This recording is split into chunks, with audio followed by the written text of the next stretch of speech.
Hey, Tobias Max 3000 here with chapter Roman numeral 3 of my YouTube My Singing Monsters series.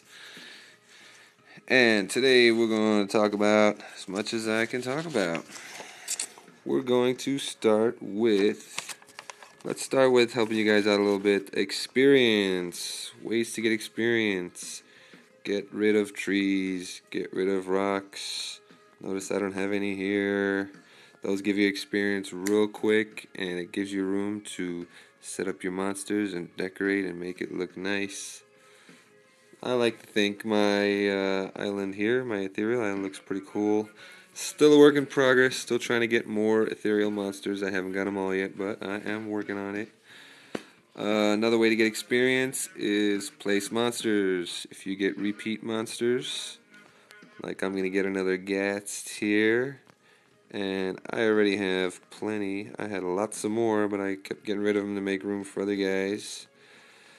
But, before you just sell them off, place them and then sell them, and that way you get the experience for placing them, and you get the coins, or in this case the shards, if I were to sell that Gatst on my ethereal island. Buy decorations. If there's decorations out there that you have never bought and never placed on an island, do it. If it's a decoration you've never thrown down before, it gives you a lot of experience. I think it might even still give you experience if you just throw them down if you've had them before. But if you get the really expensive kind and throw them down, that gives you a lot of experience real fast. And complete goals. You got your little goal thing here. When you complete a goal, you go here and it gives you something, either coins, diamonds, food, or experience, or combination. Like if you complete this goal, you'll get some coins and some food. But there's a lot of those that also give you experience. You can go through the list and see what you can do to get the experience ones. So that's good for experience. Now, torches. I like torches. They look nice. I think they look really cool when they burn. And you can design them, set them up nice. And each torch only takes one little square on your whole island, see? One little spot, so it doesn't even take much room.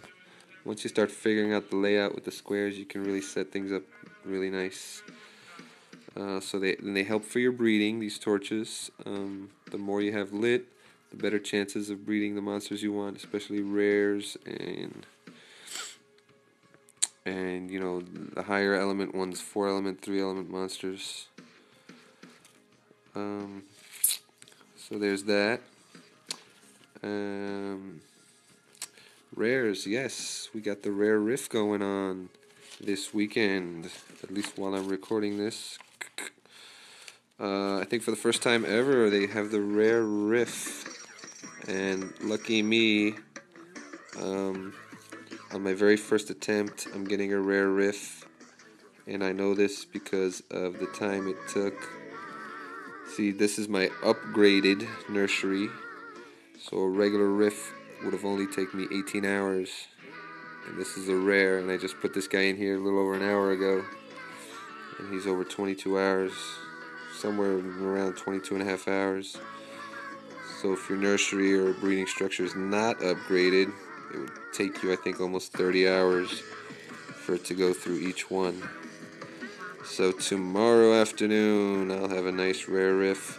I'm hoping to get one more before the weekend is up.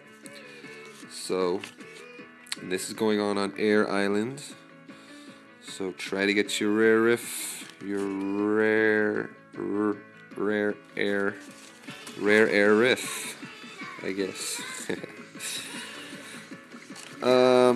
One thing about rare monsters is that if you have a Wubbox that you're trying to feed, so you can activate them, and let's say you need a riff, for example, you will not be able to put the rare riff into the Wubbox. You cannot box a rare monster in place of its natural monster for the riff. It won't take it. And like I said, they take a little longer to breed than the natural monsters. That's how you know if you get the rare or not. The breeding time takes a little longer because they're rare. And I also noticed that rare monsters make more coins, or they make the coins faster than their natural counterparts. Because I've had, let's say, a rare Deej level 10, and then I had a natural Deej level 11, and the rare was still making the coins faster than natural, even though the natural was on a higher level. So that just gives you an idea of how much faster they are at making money for you. So the more rares, the better. Definitely, absolutely, I love rares. You can see I've got a rare Mon, a rare Fwog, rare Scups, and very soon, right here, got a spot reserved for the rare Riff. Come on, Riff. What's taking so long? And you know, I would use my diamonds to speed up the process. But I have 2 breeding structures and 2 nurseries on my ethereal island. And the bonus ones that you get, for example here, see bonus nursery, you still have to upgrade it once you buy it, so it's still, you know, so it incubates as fast as my enhanced nursery. I already upgraded. See, I got the enhanced breeding structure and another enhanced breeding structure. So now I'm just waiting until I get my 25 diamonds so I can upgrade this nursery so it's 25% faster, just like all my other structures. So, good luck with the rares. Now let's talk a little bit about diamonds and shards. First of all, diamonds. Unless you're one of these crazy people that spends actual money for diamonds, and I'm not talking about just for that one in-app purchase to get rid of all those pesky commercials. I'm talking about people that just don't have the patience and just, oh, I'll spend $10 and get a bunch of diamonds here, and then I go, I don't do that. That's crazy. But now diamonds are good for, the way I did it is I saved all my diamonds and I used them for upgrading all my castles when it got to the point when I needed diamonds to upgrade them. Once that was done and all my castles were gold, then I went to my nurseries and breeding structures and upgraded all those for 25 diamonds each. And all I got left is this one nursery to upgrade, and then I've got all my breeding structures and nurseries on all my islands upgraded. However, this is the only island where I have the bonus nursery and bonus breeding structure, so once I get those on the other islands, I'll have to upgrade those as well. The only other thing I did use some of my diamonds for was bigifying some of my Wubboxes. Because you have to bigify the Wubbox. You just have to. I don't know. So there you go. That's diamonds. Now shards is something that's only on Ethereal Island. If you look up here where you usually have your coins, you don't have coins, you have shards. And these guys make shards for you. There you go. Now, you might think it's like kind of dumb to have, let's say, a different currency on another island. But that's just the way it is. This is ethereal. These are special kind of monsters. But the one thing that I found out the other day, and this is pretty cool, and I don't know how many of you know this, and I kind of stumbled upon this because nobody ever told me this or anything. Once you go to your market here, you click on currency,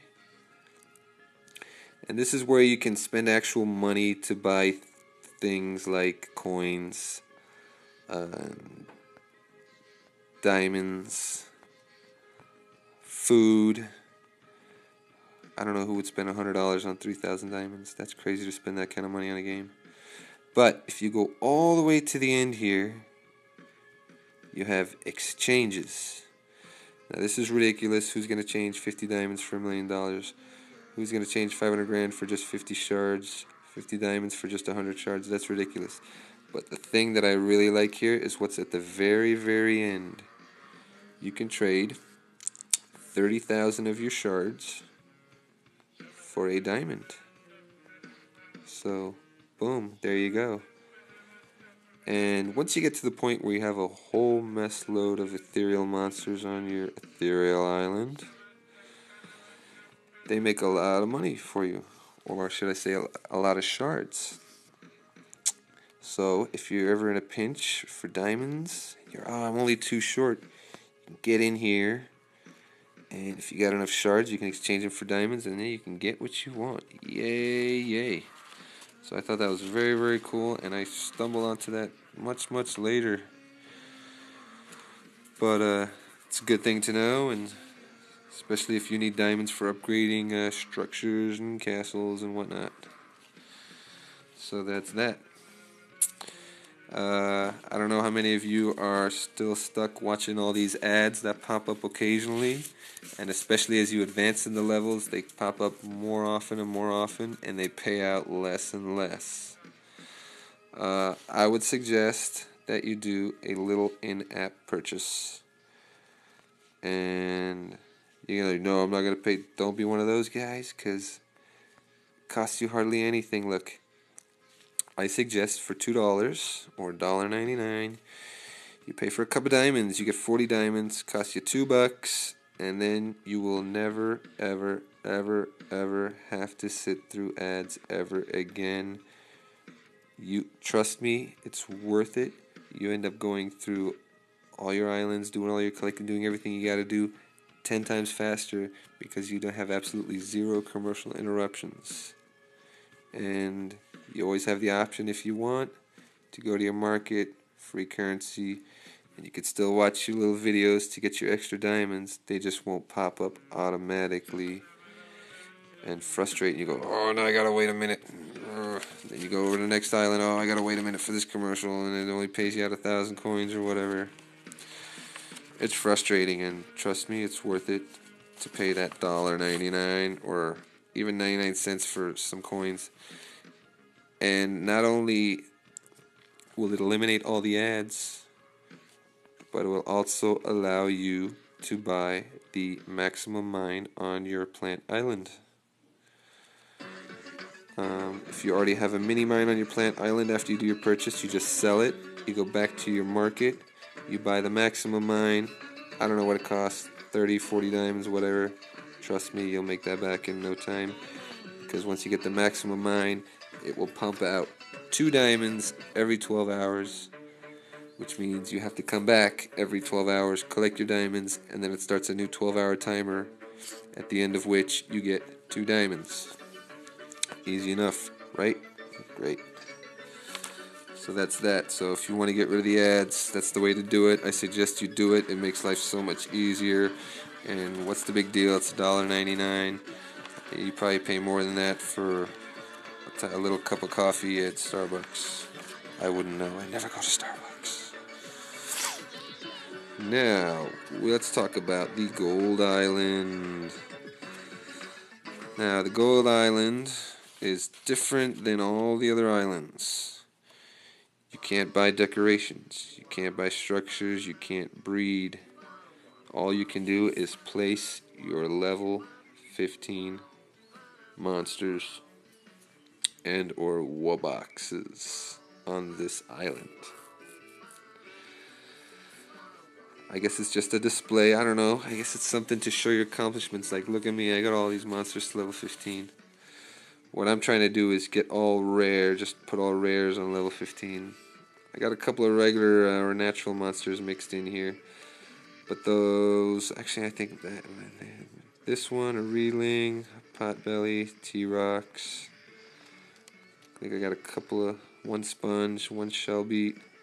But all those will eventually go into the next Wubbox that I will place in this island after I am finished filling up the current Wubbox.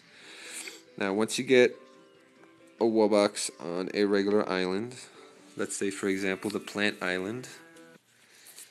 Once you get the Wubbox, then you have to feed him or box one of every kind of monster that's available on the island that your Wubbox is on. And once you've put one of every different monster from that island into your Wubbox, then you can activate him. Then he'll come to life. Then you got to get him to level 15, which you can see I've done. Then you can place him on your goal island. Once you place him on your goal island, then it looks like this.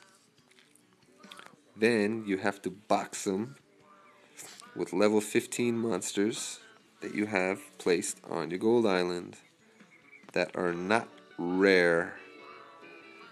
For example, I can put this regular reeling into them, but not the rare one. And the thing with the Gold Island Wubbox is that you have to box every different kind of monster from all the islands except for the ethereal and the sugar bush, which means every different monster from plant, cold, air, water, and earth island have to go in there, which means it takes a mess load of monsters to activate the Wubbox on Gold Island. As you can see, I've got most of it filled in. I've only got about 1, 2, 3, 4, 5, 6, 7 more to go. Alright. And you know what? As a matter of fact, let's go on this journey with me, will ya? I think I've got a pummel that I could feed and put into that Wubbox. So if you got the time and you want to go on this journey with me, ooh, sorry, gotta pause to collect. Money, money, money! Almost to 75 million. I can just about get another Wubbox. So I'm going to, let me collect them first. I'm going to feed the hell out of this guy. Whoops. There we go, pummel to level 15. Level 15. And you will not be there much longer, my friend. So now you go back to Gold Island. And if I go back to Gold Island, here we go. Whoops, sorry. Place. Now, as you saw, I have 3 there by place. See, I got a little number 3. That's because I have, in addition to the pummel that I just upgraded to level 15, I have 2 other Wubboxes that can be placed on this island. The only thing is, you cannot put 2 Wubboxes on the same island unless one of those Wubboxes is already active. Woo! There he goes. You saw that? Alright, see? Now I got pummel. Oh, battery's dying. I'm gonna cut this video short pretty soon. So there we go, and that's how you do that. And lucky for me, I have a backup pummel in my classy hotel. That's right, it's not humble, it's classy. So I've been saving this guy because I knew I was going to do that. So never missed a beat. So that's that for now. Thank you for watching and listening. Chapter Roman numeral 3 of my Singing Monsters YouTube series. Don't forget to follow me on Twitter at TobiasMax3000. Follow me, and most likely I will follow you. And don't forget to add me 17905674. D as in dog, M as in Mary. Add me, light me. I will light you up as long as I know your code and I can add you. So that's it. Till next time. Bye, guys.